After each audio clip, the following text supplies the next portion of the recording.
At ngayon mga kapatid ay dalangin po natin na tayo ay tunay na mapagpala ng Panginoon sa ating gagawing pag-aaral na kanyang mga salita sa araw na ito. Ang paksa po natin ngayon ay may pamagat na ang mabuting balita, nagliligtas, nagpapatatag at nagbabago ng buhay. Ang mga version ng Biblia natin gagamitin ay ang Bagong Biblia at New King James Version. Ito na po mga kapatid ang ating pang 29 na lesson o aralin sa ating ginagawang serye na pag-aaral sa unang sulat ni Apostol Pablo sa mga taga-Korinto. Tayo ngayon mga kapatid ay nasa chapter 15 na binubuo ng 58 na mga talata. Haba niya, 58. Pero ang coverage po natin hanggang verse 11 lang muna. At saka mga kapatid, parang nagkamali ata ako nung nakaraan. Nabanggit ko na itong chapter 15 ang siyang last na kapitulo dito sa unang Korinto. Mali. Nagkamali ako ron mga kapatid. Sorry no. Meron pa pala isang chapter 16. So mga ilang lesson pa magagawa natin. So ngayon, dito muna tayo sa 15:1 hanggang 11. Mga kapatid, maaari nating masabi na itong chapter 15 ay puso ng Ebanghelyo. Hindi ito opinyon ni Apostol Pablo, hindi naman din ito bagong aral. Kundi tinuturo niya na ang isang katotohanang tinanggap na ng mga mananampalataya. Dati nang tinanggap ito ng mga sinulatan niya, ang mga Kristiyano sa Korinto. Ngunit may panganib, mga kapatid, na makalimutan, mapabayaan, o mapalitan. Katulad din natin, mga kapatid, matagal na tayong nananampalataya, pero nandun ang panganib na baka naman makalimutan natin ang gospel, mapabayaan o mapalitan. Kaya mga kapatid, kahit marami na tayong alam tungkol sa mabuting balita, na ang ibig sabihin ng mabuting balita, di ba, gospel o ebanghelyo, marami na tayong alam, pero huwag ninyong mamaliitin ang paalala sa ating aralin ngayon. Sapagkat itong ituturo ni Apostol Pablo dito sa unang Korinto chapter 15 ay dati nang alam din ng mga Kristiyano doon sa Korinto. Pero patuloy pa rin niyang ipinapaalala. Sapagkat napakahalaga na ang mabuting balita o ebanghelyo ay huwag nating makakalimutan. So ang ating aralin ay hinati natin sa sumusunod na bahagi. So hanggang verse 11 lang po tayo, no? Ang ebanghelyong tinanggap ay dapat panindigan. Verse 1 hanggang 2, ang nilalaman ng ebanghelyo ang gawa ni Kristo. Verse 3 hanggang 4. At ang ikatlong bahagi, ang ebanghelyong pinagtibay ng mga saksi.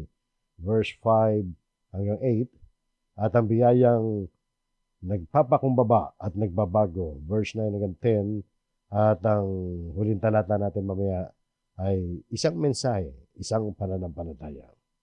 So, umpisa na po natin dito po sa verse 1 hanggang 2. Ang sabi dito mga kapatid, ang ebanghelyong tinanggap ay dapat panindigan. Ibig sabihin, pangatawanan natin, manindigan tayo sa gospel o sa mabuting balita na tinanggap natin. Ang sabi dito, ngayon mga kapatid, ipinapaalala ko sa inyo ang magandang balita na ipinangaral ko sa inyo na inyo nang tinanggap na siya naman ninyong pinaninindigan. So nakita natin mga kapatid, no? Sabi rito, ngayon mga kapatid ay ipinapaalala ko sa inyo ang magandang balita. Yung salitang magandang balita, no, alam natin yan, nasa original na pagkakasulat niya sa wikang Grego ay evangelion. Na literal na nangangahulugang magandang balita pag sinabing evangelion noong unang panahon o magandang mensahe o mabuting mensahe. Noong panahon na yun mga kapatid, bago ang Panginoon sa Kristo ay magdusa, bago siya ipako sa krus, matagal na panahon, kung umuwi kang Grego yan, na ginagamit din ng mga Romano, yung salitang evangelion, ay ordinaryo lang ang pagkakagamit niyan noong araw. Ang pagkakagamit niya, mga kapatid, ay yung literal na kahulugan niyan, mabuting balita o magandang balita. Halimbawa, kung ang isa ay nanalo sa paligsahan, may sports sila nun May contest, ika nga. Diba? Sa Olympic, di ba? May magsasabi sa iyo na, Evangelion, Evangelion. Ibig sabihin, nanalo ang ating taya. Di ba? Yung mabuting balita, nanalo ang taya natin. O nanalo ang koponan natin. So dito naman sa Biblia, mga kapatid, yung magandang balita, mula nung gamitin yan sa banal na kasulatan, sa bagong tipan, tumutuko yan sa mensahe ng Diyos.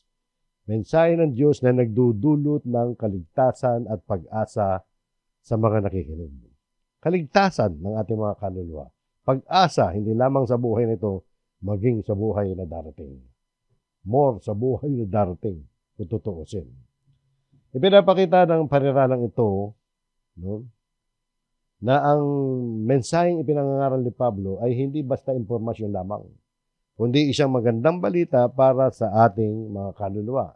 So dito malinaw na ginagawa ni Pablo ang pagpapaalala, hindi yung pagdadala ng bagong aral. Ngayon mga kapatid, ipinapaalala ko sa inyo. Dati na nilang alam to. Dati na nilang alam. Pero kailangan, mga kapatid, sariwain. Kaya huwag tayo magsasawa. Kung, okay, sabihin natin, alam na namin yan, yung gospel eh. Pero bakit si Pablo, sinasabi pa rin niya sa mga taga-Korinto yung ganyan. No? Yung magandang balita ay yung mensaheng dati na nilang alam at dati nang ipinangaral sa kanila. At alam na nga ng mga taga-Korinto. Ipinapakita nito na ang mga mananampalataya ay patuloy na nangangailangan ng papaalalahanan tayo palagi. Kahit sa mga bagay na dati na nating nadinig. Kaya mga kapatid, wag na wag kayong magsasawa. At sasabihin niyo paulit-ulit naman yung sinasabi niyan. Diba? Lalo na itong ebanghelyo, magandang balita tungkol kay Kristo, kailangan mga kapatid, makapanindigan tayo dyan. Tuloy natin, no? Sabi nga rito, ngayon, mga kapatid, ipinapaalala ko sa inyo ang magandang balita na ipinangaral ko sa inyo na inyo nang tinanggap. Tinanggap na nila yan. Alam na nila. Lumang balita na sa kanila yan, pero mabuting balita pa rin. Magandang balita pa rin.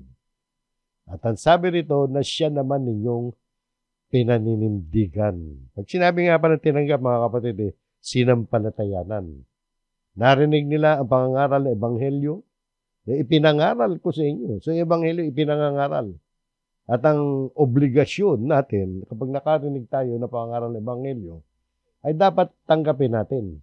Ibig sabihin niya nung tinanggap, mga kapatid, katumbas siya na pinaniwalaan natin o nanampalataya tayo.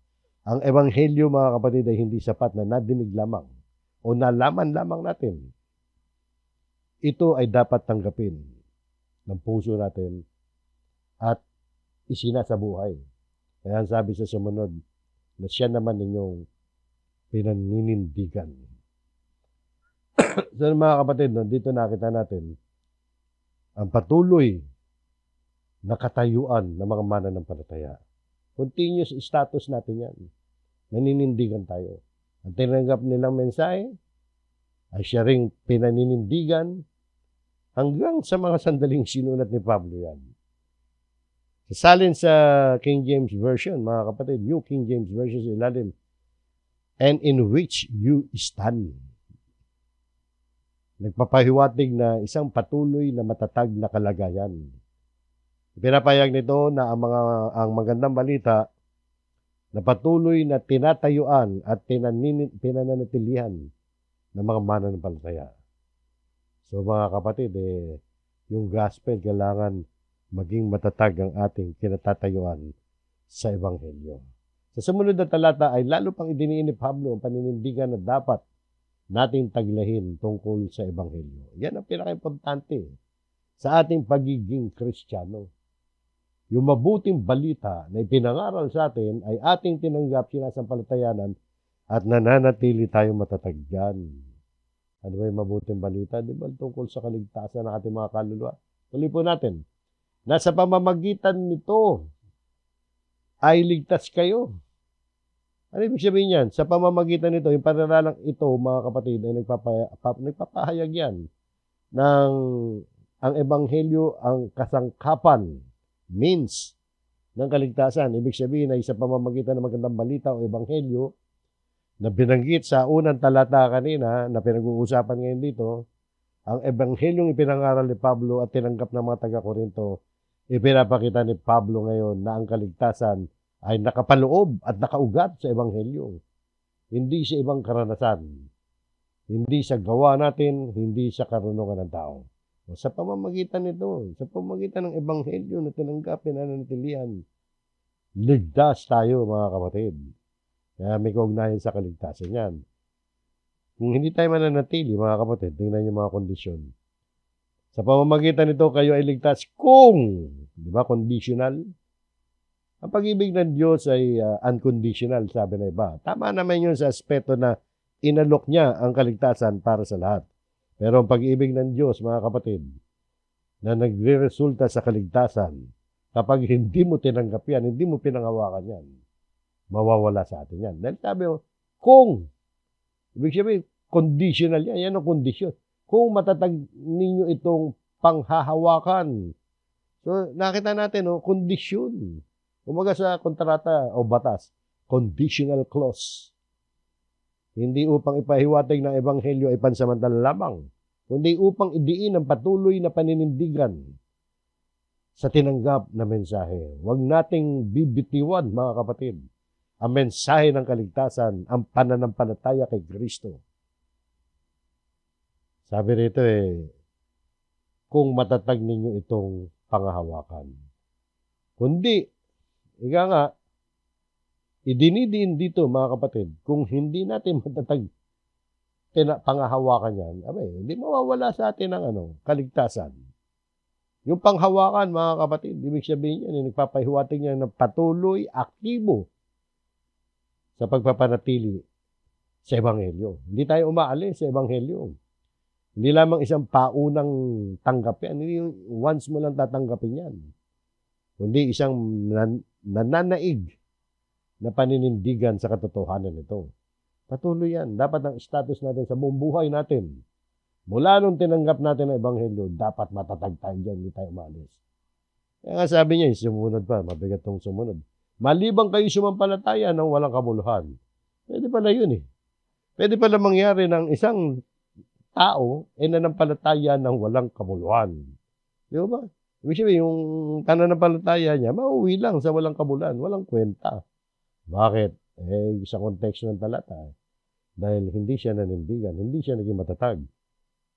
So nakita niyo mga kapatid, yung paniralang ito ay nagsisilbing babala o paglilinaw. Pinapahiwatig ni Pablo na may uri ng pananampalataya na maaring walang tunay na bunga, walang kabuluhan.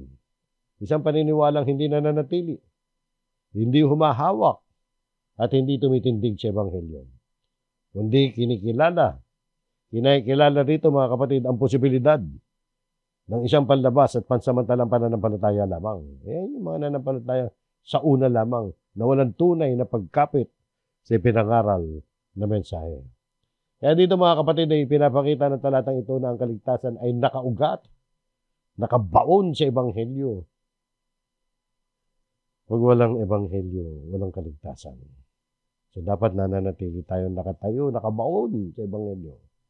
Pinaninindigan sa patuloy na pananampalataya. At pinatutunayan sa hindi pagiging walang kamuluhan ng pagsampalataya. Sa ganitong paraan, nililinaw ni Pablo na ang tunay na pananampalataya ay nananatili, humahawak at hindi nawawalan ng saysay. Nakita nyo mga kapatid, hindi tayo dapat magpabanjing-banjing lamang na happy-go-lucky lang tayo sa pagtanggap ng ebanghelyo. Talagang dapat seryoso na tinatanggap natin yan. Nananatili tayo dyan anuman ang ating kasapitan sa buhay nito. So yun po yung unang bahagi. At ang ikalawang bahagi, ang nilalaman ng ebanghelyo. Ano ba yung ebanghelyo? Ang ebanghelyo tungkol yan sa gawa ni Kristo. Gawa saan yan? Sa kaligtasan, para maligtas tayo. Tungkol yan sa pagkilos na ginawa ng ating Panginoon sa Kristo. Para saan? Sa kaligtasan, Hindi namatay si Kristo sa krus para matupad ang ating mga pangarap, para umasensyo ka sa negosyo, para ikaw ay sumikat, para guminhawa lamang ang buhay mo dito sa lupa. Kung ganun lang mga kapatid, talagang baliwala. So, kasi ano ba yung ebanghelyo? Ano ba yung itinuturo? Tinuturo ba ng ebanghelyo na kung paano tayo yaman? Hindi po tungkol sa pera yan. Hindi tungkol sa pagyaman. Huwag kayong maniwala. Kapag ang nangangaral sa inyo ng gospel ay prosperity gospel, sapagkat ay sila'y nakasentro lamang sa pagtupad ng iyong mga pangarap sa kaperahan, financial. Hindi yan. Ang ebanghelyo ay hindi tungkol sa financial management. Minsan talagang pinupuron pa yun eh. Na may seminar tayo tungkol sa financial management para guminhawa tayo sa harap ng Panginoon. Ay nako mga kapatid, kailangan maging biblical tayo. Ito tingnan nyo, ito ang ebanghelyo. Sapagkat ibig sabihin mga kapatid, talagang ipakikita sa atin yung matibay na batayan niya. Kung bakit niya nasabi yung nasa verse 1 kanina. Hindi basta-basta paalala lamang, kundi isang mahalagang katotohanan na nais niya ipaalala sa church. Sapagkat ibinigay ko sa inyo una sa lahat, o ibinigay sa inyo, malinaw na ipinakikita ni Pablo na ito ay pangunahing mensahe ng kanyang pangangaral. Ibinigay, I delivered to you first of all. First of all eh. Ito yung pangunahin na pangangaral ni Pablo, no? Ito yung unang inilatag ni Pablo sa kanyang pangangaral.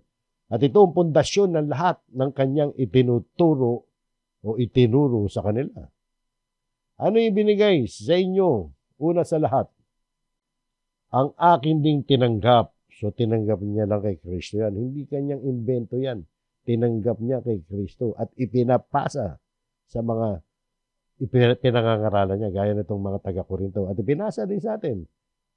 Dahil sa mga sulat ng mga apostol, nagkaroon tayo ng knowledge tungkol sa magandang balita ng kaligtasan. No? So, ito mga kapatid ay kanyang tinanggap at tapat na ipinasa na nagpapakita ng katapatan sa mensaheng ipinagkatiwala sa kanya. At ito ang laman ng mensahe, mga kapatid. Na si Kristo ay namatay para sa ating mga kasalanan. Yan ang ebanghelyo. Yan ang nilalaman ng magandang balita, mga kapatid. Na ano, naasenso tayo? Hindi, na si Kristo ay namatay para sa ating kasalanan. Yung kamatayan ni Kristo, mga kapatid, ay hindi aksidente. At hindi mo din dapat sisihin si Judas. Bala ng Diyos sa kanya. No?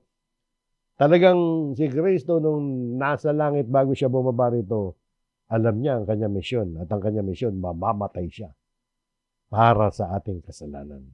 Ito ay malinaw na layunin. May kaugnayan ito sa kasalanan ng tao. At ito mga kapatid ay para sa atin. Na si Kristo ay namatay para sa ating mga kasalanan. Kaya pala namatay si Kristo sa krus. Para sa iyo kapatid, para sa akin, para sa atin lahat. At yan naganap ayon sa mga kasulatan. Ipinakikita nito na ang kamatayan ni Kristo ay hindi hiwalay sa kalooban ng Diyos. At ito ay alinsunod sa kanyang salita at sa kanyang itinakdang plano na nasulat. Ano ba yung ayon sa kasulatan? Kasulatan yung matandang tipan. Yan ang tinatawag na banal na kasulatan according to the scriptures. So maraming nakasulat dun. At nakasentro yan mga kapatid. Yung pagkamatay ni Kristo, nasulat yan. Mga ilang libon taon, ilang daan taon bago siya namatay sa krus. Na ipinapakita, yan talaga ang purpose kung bakit si Kristo namatay sa krus. Para tayo'y mapatawad sa ating mga kasalanan. Kaya mga kapatid, no, yung gospel, ang pangunahing laman ng gospel, yan ang balitang, hoy, si Kristo namatay para sa iyo. Para maligtas ka. Para mapatawad ka sa iyong mga kasalanan. Tuloy natin. At siya inilibing. So, kamatayan. So, kung walang kamatayan si Kristo, hindi ebanghelyo yan. May grupo na reliyon na ipinangangaral na si Kristo hindi naman daw tunay na namatay sa krus. Maling aral o yan, mga kapatid. Ang tamang aral, si Kristo'y namatay sa krus para sa atin. Bino mo, yung pa ang tatanggalin mo, yan pa ang hindi mo paniniwalaan at babaguhin, napakahalagang aral yan na si Kristo'y mamatay. At hindi lang yan, siya'y inilibing. Ibig sabihin ng libing, mga kapatid, Hindi paniniwala lamang yan na kwento-kwento, inilibing siya, katunayan yan mga kapatid, na tunay siyang namatay. Dahil inilibing, wala naman, hindi naman ililibing si Kristo kung hindi siya namatay. Eh, may nakita na ba kayo inilibing ng buhay? Pagmamarderin ka talaga. Pero dito, importante ito mga kapatid. Yung isang taong hindi tunay na namatay, hindi nililibing. No? Sa Roma at sa mga Hudyo, mga kapatid, yung paglilibing ay opisyal na pagkilala ng kamatayan ng tao. Ibig sabihin, technically, pag namatayan, ibig sabihin, ililibing. Ano katunayan na namatay si Kristo? Inilibing. Sa theology, mga kapatid na diwa, pinapakita nito, ang kasalanan ay lubos na binayaran. Inilibing si Kristo. Binayaran ni Kristo ng lubusan ng kasalanan. At si Kristo ay pumasok hanggang sa kahihinatnan ng kasalanan ng tao. Ano yung kahihinatnan ng kasalanan ng tao? Dahil sa kasalanan, mga kapatid, mamamatay rin tayo. Ang kasalanan ay lubos na binayaran ni Kristo. Inilibing siya, namatay siya para mabura ang ating mga pagkakasala. Pero conditional yan. Para masama ka rin. Kailangan tanggapin mo yung mabuting balita na yan. Manampalataya ka. Tuloy natin. At muling binuhay. Pag sinabi muling binuhay, galing kamatayan. Ito yung sentro ng Ebanghelyo. At i-discuss yan ni Pablo dito sa buong chapter 15 tungkol sa pagkabuhay ng muli. Pero ididiin yan next meeting natin. Sabi na siya nilibing at muling binuhay. Hindi lamang sinabing nabuhay muli, kundi muling binuhay. Isang kilos ng kapangyarihan ng Diyos. Pinakikita nito na ang pagkabuhay ng maguli ay gawa ng Diyos, hindi ng tao. Pinatutunayan nito na tinanggap ng Ama yung handog ni Jesus na yung kanyang katawan na inihandog para sa atin.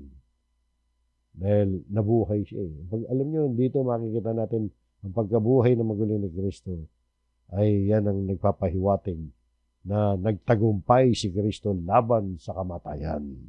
Madadaanan natin yan sa pag-usad natin dito sa chapter 15. Kung walang muling pagkabuhay ang kamatayan ni Kristo, kung hindi nabuhay si Kristo, mga kapatid, isang malaking trahedya lamang yung namatay si Kristo. Ngunit dahil siya muling binuhay, ito ay naging tagumpay ng kaligtasan. Alam niyo, walang religious leader. Maraming religious founder, diba? Si Buddha, si Muhammad, si Joseph Smith, kung sino-sino mga tao, namatay. Pero ni isa sa kanila walang nabuhay na muli, naggaya ni Kristo. Si Kristo lamang ang tanging nagtatag ng relihon na nabuhay na muli. So, kung walang muling pagkabuhay ang kamatayan ni Kristo, trahedya lamang yan. Malungkot na balita yan. Ngunit dahil siya'y muling binuhay, ito yung naging tagumpay ng kaligtasan. Magandang balita. Nabuhay na muli ang Panginoon. Nang ikatlong araw, hindi ika-5 araw, hindi ika-6 na araw, kundi ikatlong araw. Mahalagang banggitin yan. Maaaring may mag-claim na siya ang Kristo, pero dapat mapatunayan niya na siya'y muling binuhay. Ibig sabihin, namatay siya, inilibing, muling binuhay, at after 3 days, nabuhay siya muli. Nabuhay siya muli ayon sa mga kasulatan. Ayon sa mga kasulatan. Ibig sabihin, mga kapatid, hindi imbento yan. Yung pangyayaring pagkalibing, pagkamatay, pagkalibing, muling pagbubuhay kay Kristo ng 3 days, yan ay ayon sa banal na kasulatan na naisulat na noong unang panahon bago pa maganap yan. So si Kristo ay tunay na namatay, kaya siya inilibing. Siya ay muling binuhay, kaya nagtagumpay ang kaligtasan. At ang lahat ng ito, mga kapatid, ay ayon sa kasulatan, kaya tiyak, totoo, at mapagkakatiwalaan ang ating pananampalataya. So yan ang gospel, mga kapatid. Pag ipinangaral ang gospel, hindi po pwedeng ipangaral, o hindi pwedeng hindi ipangaral, ang kamatayan ni Kristo, ang pagkabuhay na maguli niya, at pagkalibing niya, hindi po pwedeng hindi pangaral yan. Yan ang ebanghelyo, mga kapatid. Yan ang nilalaman ng Ebanghelyo. Susunod na bahagi natin mga kapatid, ang Ebanghelyong pinagtibay ng mga saksi. Eto, bakit natin nasabi pinagtibay ng mga saksi? Kasi yung mga pangyayaring yun na nabanggit ni Pablo, na si Kristo ay namatay, inilibing, nabuhay, ayon sa kasulatan, maraming mga witnesses. Diyan mga kapatid, mga living witnesses noong panahon na yun, mga eyewitnesses. Hindi sabi-sabi, hindi hearsay. First-hand information yan mga kapatid. Sabi, at siya'y nagpakita kay Cephas at pagkatapos ay sa 12. Si Cephas, siya yung apostol pa, Pedro rin. Tinawag na Cephas. At sabi dito, at pagkatapos, ibig sabihin ni, ipinakikita rito na muling pagkabuhay ni Jesus ay hindi lamang minsan siyang nagpakita. Dahil meron pang kasunod eh. Hindi lang kay Pedro, kundi pagkatapos ay sa 12. Yung 12, bagamat originally 12 sila. Pero nung panahon na yun, mga kapatid, 11 na lang sila sapagkat namatay na si Judas. Wala na si Judas, di ba? Yung katagang 12, hindi naman literal na 12 yan, kundi katawagan yan na hindi literal, kundi tumutukoy yan sa original 12 na apostle. Yun ang tawag doon sa group na yun, kahit 11 na lang sila. 12, sila yung unang apostol, mga apostol. Sabi pa, nung si Kristo nangangaral dito sa lupa. Tuloy natin. Pagkatapos ay nagpakita siya minsanan sa mahigit na 500 kapatid, na ang karamihan sa mga ito ay buhay pa hanggang ngayon, bagamat ang mga iba'y namatay. Alam niyo, pag nanamnamin natin yan talatang yan, mga kapatid, ano yan eh? Ebanghelyong pinagtibay ng mga witnesses, ng mga saksi. Alam niyo, isipin niyo sa hukuman ng tao, mga kapatid. Meron lang isang eyewitness, tinatanggap ng matibay yun. Kahit nag-iisa yung eyewitness, kung napatunayan, mga kapatid, nung eyewitness na yon, na talagang hindi siya nagsisinungaling, kitang-kita niya ang krimen. Kitang-kita niya na malinaw sa kanyang mata at pag-iisip kung sino gumawa ng krimen. Tinatanggap na ng hukuman yon. Mapatunayan lang niya na siya mismo nakasaksi at hindi siya nagsisinungaling. Yung isa, mabigat na. Si Cephas, mabigat na. Dinagdagan pa nung grupo niyan, yung grupo 12. Eh di, ilan na sila? So, 11 na sila bale dahil wala na nga si Judas. 11 na nakasaksi. Kitang-kita nila, nabuhay si Kristo. Eh, ito mga kapatid, mabigat to. Mahigit na 500 kapatid. Mahigit 500 pa. Ayaw pa rin maniwala. 500 na yan na nagsasabi na nakita namin si Jesus. Na pagkatapos niya mamatay, buhay siya. Mahigit 500. Napakaraming eyewitnesses niyan, mga kapatid. Pag hindi ka pa naniwala niyan, talaga ayaw mo na lang maniwala. Panatiko ka na. Di ba? Parang kaya yan eh. Mga kapatid eh. So nakita nyo. Mahigit 5. At sabi pa, na ang karamihan sa mga ito ay buhay pa hanggang ngayon. Kung habang sinusulat ni Pablo yan, karamihan sa 500 na mahigit na yan, buhay pa, pwede ninyo silang tanungin. Puntahan ninyo, interviewin ninyo. Sila magpapatunay. Nakita nila na nabuhay na muli ang Panginoon. So, ang Ebanghelyong pinagtibay yan ng mga saksi. Tuloy natin sa sumunod talata. Pagkatapos ay nagpakita siya kay Santiago. Sipin si Santiago. Sino Santiago to? Nagpakita na siya doon sa 12. Tama, sa 12. So may apostol kasi Santiago. Ito yung Santiago rito, ito yung kapatid ni Jesus. Anak ni Maria at ni Jose. Sapagkat si Maria at si Jose ay siyempre mag-asawa yan. Pagkatapos na isilang si Kristo, natural, nagtalik yan. At nagkaroon pa sila ng mga anak na lalaki at babae. At ang panganay ron, pagkatapos na isilang si Kristo, ang panganay na anak ni Jose at ni Maria, si Santiago, na noon, kung titingnan natin sa John 7:5, nung panahon na si Kristo hindi pa namamatay at nabuhay nagmuli, hindi naniniwala ang lahat ng mga kapatid ni Jesus sa Kanya. Pero matapos sa muling pagkabuhay, personal na nagpakita sa Kanya ang Panginoon. Kapatid niya yan eh. Kasama niya sa mula nung pagkabata eh. Parang sinabi ni Kristo, eto, nabuhay na ako muli. Dapat ka naman ang palataya sa akin. Parang ano ka lang yan. imahinasyon ko lang yan. Kasi dati hindi siya nananampalataya. Pero to si Santiago, mga kapatid, hindi yung apostol, yung kapatid ni Jesus, the brother of our Lord. Naging pinuno pa at haligi ng iglesia sa Jerusalem. Mababasa niya sa Acts of the Apostles at sa Galatia. So, nakita niyo, no? Dito makikita natin, yung muling pagkabuhay ni Jesus ay may kapangyarihan yan na baguhin kahit ang pinakamatinding nag-aalinlangan. Paniwalaan mo yan, kapatid. Magbabago ang iyong buhay. Napakahalagang doktrina yan. Pagkatapos ay sa lahat ng mga apostol. Ay yung lahat ng mga apostol, hindi lang yung 12. Kasi sa Biblia, maraming mga tinatawag din mga apostol. Pero hindi ganun marami. Kasi may mga banggit dyan, lahat ng mga apostol, nabanggit din sa ibang mga talata ng Biblia, si Bernabe, si Silas, no? Mga tinawag na mga apostol din yan. Kinilala sila ng church na apostol. Kasama rito yung hindi kasama rito yung 12 lang na apostol dyan sa konteksto ng talatang yan.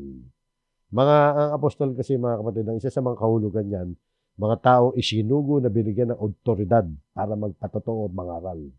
Mga kinilala ng church, ng mga churches, local churches doon, nung panahon na yon, at tinawag sila mga apostol. So, ang dami, no? Ang daming nagpakita.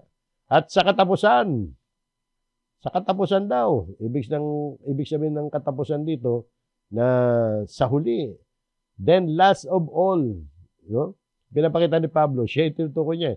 Sa katapusan, tulad sa isang ipinanganak na wala sa panahon, ay nagpakita rin sa akin.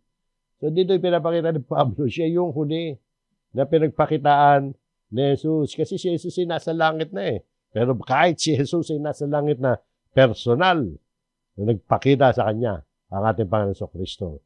Kasi yan ang mga requirement eh. Isa sa mga requirement kung paano ka magiging apostol. Kinakailangan yung unang batch, tsaka yung pangalawang batch, hindi pa si Pablo yon, mga nakasama ni Kristo yun eh, nung nangangaral pa siya sa lupa eh. Mula nung bautismo ni John the Baptist hanggang sa umakyat sa langit, mga witnesses yon. Pero si Pablo, ilang taon pa lumipas bago nagpakita sa kanyang Panginoon Kristo. No? Kaya sabi niya, at sa katapusan, tulad sa isang ipinanganak na wala sa panahon. Parang isang malalim na pagpapakumbabayan. Pinanganak siya na wala sa panahon. Paglalarawan niya ni Pablo sa wikang Grego, no? Ito ektroma, kung tawagin. Isang sanggol na isinilang na wala sa tamang timing. Figurative yun. Hindi handa, hindi inasahan. Sa paningin ng marami, hindi siya karapat-dapat mabuhay. Parang gano'n yan ang paggamit niyan. Wala siya sa panahon, bigla na lang siya sumulpot. Parang figurative yun, siyempre. Parang sinasabi ni Pablo, hindi ako dumaan sa normal na proseso ng pagiging apostol. Hindi ako lumakad na kasama ni Kristo sa kanyang ministeryo dito sa lupa. Hindi ako tinuruan tulad ng mga original at yung pangalawang batch. Kundi biglaan ang aking pagkatawag. Sabi niya, hindi siya karapat-dapat. Parang ganyan lang yan. Ipinanganak na wala sa panahon. Ay nagpakita rin siya sa akin. So nagpakita. Kitang-kita niya, hindi siya na naginip. Hindi imahinasyon. Hindi kwento lang. Personal nagpapakita ni Kristo kay Pablo. Sa daan na patungong Damasco yan, mababasa natin ang kasaysayan yan sa Gawa, chapter 9, verse 22, at saka sa chapter 26, kinuwento yan ni Pablo mismo. So, ang mahalagang punto rito, mga kapatid, ang parehong Jesus na nagpakita kay Pedro sa 12 at sa mahigit na 500 kay Santiago, siya ring Jesus na nagpakita kay Pablo. So, iisa ang saksi. Iisa ang Kristo. Iisa ang muling pagkabuhay. Pare-pare sila mga witnesses. No? Yung iisa, parang meron silang unity ng witness. Pag tinanong mo, pare-pare ang kwento nila. So, hindi ginawa apostol si Pablo dahil karapat-dapat siya, kundi dahil nagpakita si Kristo sa kanya. Hindi niya ipinapahayag ang ebanghelyo dahil pinili ni Pablo yan. Hindi niya pinili na maging makangaral ebanghelyo, kundi dahil kay Kristo, si Kristo mismo ang namili sa kanya. Kaya mga kapatid, yan yung ikatlong bahagi ng ating pag-aaral. So mga kapatid, mula rito pinaliwanag ni Pablo kung bakit ganito kababa ang kanyang pagtingin sa sarili. Sapagkat dahil taga-usig siya ng church. Parang ang lit-lit ng tingin ni Pablo sa sarili niya. Dahil naging taga-usig siya eh. Tingnan, ang Ebanghelyo, pinagtibay ng mga saksi na sumunod na bagay ang biyayang nagpapakumbaba at nagpapabago. Yan ay nangyari yan kay Apostol Pablo. Tingnan natin. Tutuloy natin. Sapagkat ako, si Pablo, ang pinakahamak sa mga apostol. So, hindi siya nagmamalaki. Alam niya, kinikilala niya ang kanyang sarili na siya ang pinakahamak.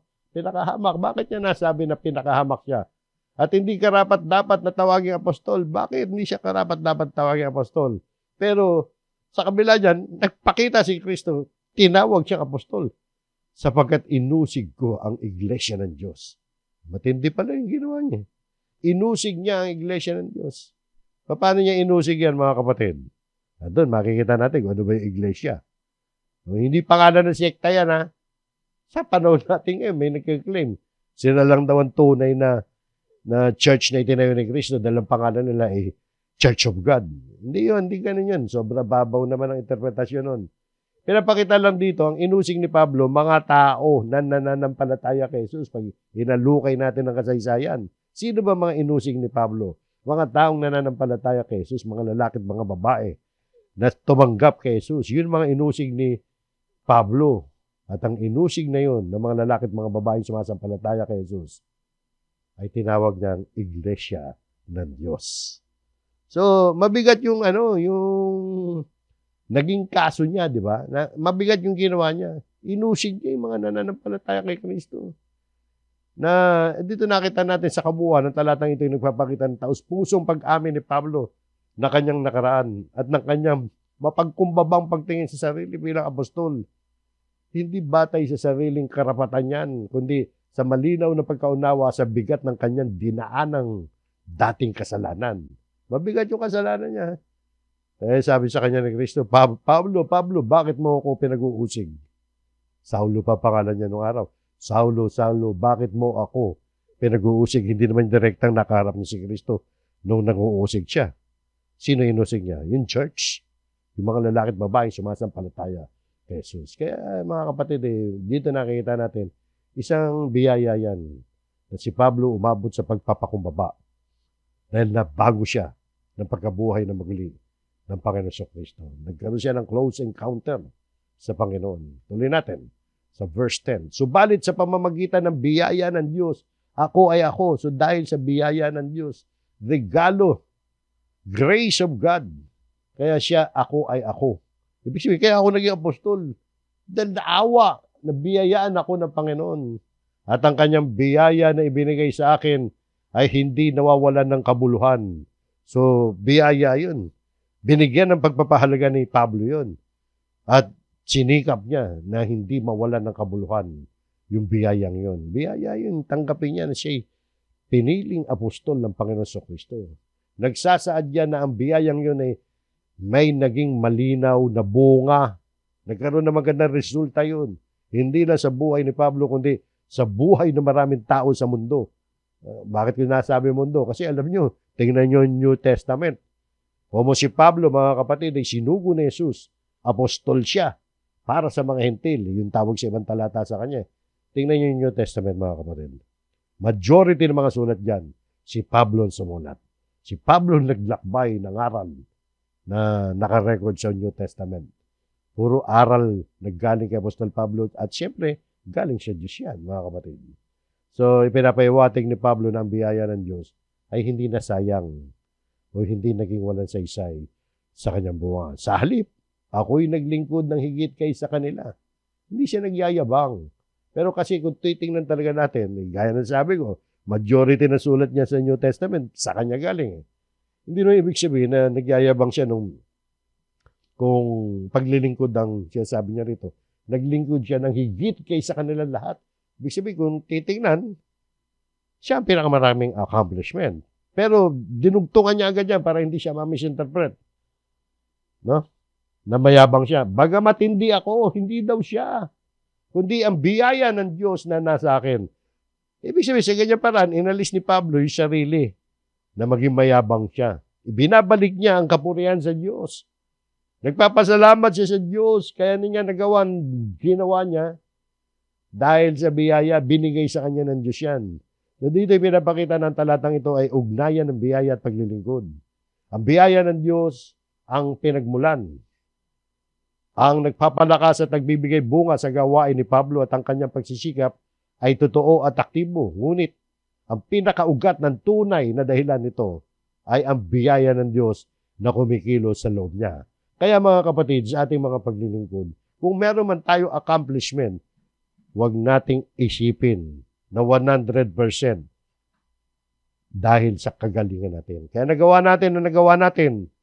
Kung meron man tayo nagawang mabuting accomplishment, dahil yan, katulad ni Pablo, hindi ako, kundi ang biyaya ng Diyos na nasa akin. Kaya ako nagawa yan dahil biniyayaan ako ng Panginoon para magawa ko yan. Ayan, mga kapatid, yan yung verse 9 hanggang 10, ang biyayang nagpapakumbaba at nagpapabago. At ang sumunod na talata, ito na po yung huling talata natin, isang mensahe, isang pananampalataya. Sa huling talata natin sa verse 11, at tutuloy natin ito next Sunday kung lulobin ng Panginoon. Dahil dito, anong ibig sabihin ng dahil dito? Ibig sabihin, bunga ng lahat ng mga sinabi niya na si Kristo ay namatay para sa ating kasalanan. Yung mga nabanggit niya, di ba?